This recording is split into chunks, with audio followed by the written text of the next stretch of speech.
Alright, so welcome back. In this exercise, what we're going to do is look at how we can increase and decrease the size of our font using a shortcut.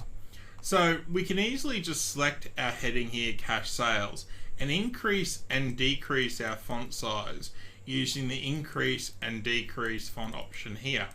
However, there is a much better way of doing it, and what we can do is use a shortcut.